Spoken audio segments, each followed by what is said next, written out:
वैदिक संस्कृति के अनुसार 16 संस्कार जीवन के प्रमुख अध्यायों को संक्षेपित करते हैं।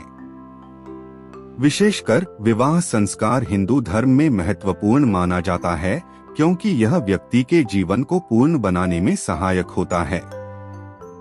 वैदिक संस्कृति के अनुसार 16 संस्कार जीवन के महत्वपूर्ण हिस्से माने जाते हैं।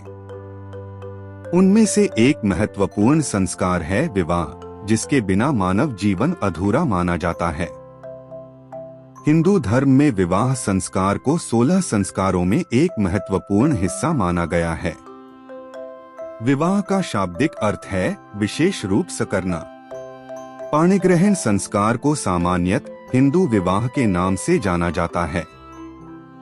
अन्य धर्मों में विवाह पति और पत्नी के बीच एक प्रकार के करार को सूचित करता है, जिसे विशेष परिस्थितियों में तोड़ा जा सकता है, परंतु हिंदू विवाह में पति और पत्नी के बीच जन्म जन्मांतरों का संबंध होता है, जिसे किसी भी परिस्थिति में नहीं तोड़ा जा सकता है। अग्नि के 7 पेरे लेकर और ध्रुव तारा को साक्षी मानकर 2 तन, मन और आत्मा एक पवित्र बंधन में बंध जाते हैं। हिंदू विवाह में पति और पत्नी के बीच शारीरिक संबंधों से अधिक आत्मिक संबंध होता है और इस संबंध को अत्यंत पवित्र माना जाता है। हिंदू धर्म के अनुसार 7 पेरे लेने के बाद ही शादी की पूर्णता होती है। इन 7 पेरों में दूल्हा और दुल्हन दोनों 7 वचनों का प्रतिज्ञान करते हैं। ये 7 पेरे ही पति पत्नी के रिश्ते को 7 जन्मों तक बांधते हैं। हिंदू विवाह संस्कार के अंतर्गत वरवधू अग्नि को साक्षी मानकर इसके चारों ओर घूमकर पति पत्नी के रूप में एक साथ सुख से जीवन बिताने के लिए प्रण करते हैं और इसी प्रक्रिया में दोनों 7 पेरे लेते हैं, जिसे सप्तपदी भी कहा जाता है। और यह 7 पेरे या पद 7 वचन के साथ लिए जाते हैं। हर पेरे का एक वचन होता है, जिसे पति पत्नी जीवन भर साथ निभाने का वादा करते हैं। ये 7 पेरे ही हिंदू विवाह की स्थिरता का मुख्य स्तंभ होते हैं। विवाह के बाद कन्या वर के वाम अंग में बैठने से पहले उससे 7 वचन लेती है। कन्या द्वारा वर से लिए जाने वाले 7 वचन ये होते हैं। पहला वचन में कन्या वर से कहती है कि यदि आप कभी तीर्थ यात्रा करें तो मुझे भी अपने साथ लेकर जाना।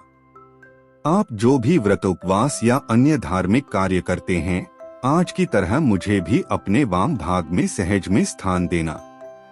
यदि आप इसे स्वीकार करते हैं तो मैं आपके वामांग में आने के लिए सहमत हूँ। दूसरे वचन में कन्या वर से मांगती है कि जिस प्रकार आप अपने माता पिता का सम्मान करते हैं, उसी प्रकार मेरे माता पिता का भी सम्मान करें और कुटुंब की मर्यादा के अनुसार धर्मानुष्ठान करते हुए ईश्वर भक्त बने रहें, तो मैं आपके वामांग में आने के लिए सहमत हूँ। तीसरे वचन में कन्या कहती है कि आप मुझे यह वचन दें कि आप जीवन की 3 अवस्थाओं युवावस्था, प्रौढ़ावस्था और वृद्धावस्था में मेरा सहयोग करते रहेंगे, तभी मैं आपके वामांग में आने के लिए तैयार हूँ। कन्या चौथा वचन मांगती है कि अब तक आप घर परिवार की चिंता से पूर्णतः मुक्त थे। अब जबकि आप विवाह बंधन में बंधने जा रहे हैं, तो भविष्य में परिवार की समस्त आवश्यकताओं की पूर्ति का दायित्व आपके कंधों पर है। यदि आप इस भार को वहन करने की प्रतिज्ञा करें, तो ही मैं आपके वामांग में आने को तैयार हूँ। विवाह के पश्चात कुटुंब पोषण हेतु पर्याप्त धन की आवश्यकता होती है। इस वचन से यह स्पष्ट है कि पुत्र का विवाह तभी करना चाहिए जब वह अपने पैरों पर खड़ा हो, पर्याप्त मात्रा में धनार्जन करने लगे। 5वां वचन में कन्या कहती है कि अपने घर के कार्यों, विवाह, लेन देन या किसी अन्य हेतु खर्च करते समय यदि आप मेरी मंत्रणा भी लिए करें, तो मैं आपके वामांग में आने को स्वीकार करती हूँ। 6ठा वचन में कन्या कहती है कि यदि मैं अपनी सखियों या अन्य स्त्रियों के साथ बैठी हूँ, तो आप सबके सम्मुख किसी भी कारण से मेरा अपमान नहीं करेंगे। आप जुआ या अन्य किसी दुर्व्यसन से दूर रहें, तभी मैं आपके वामांग में आने को स्वीकार करती हूँ।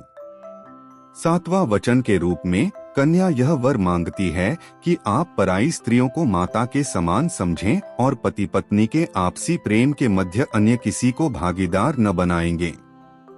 इस वचन को आप मुझसे मांगें तो ही मैं आपके वामांग में आना स्वीकार करती हूँ।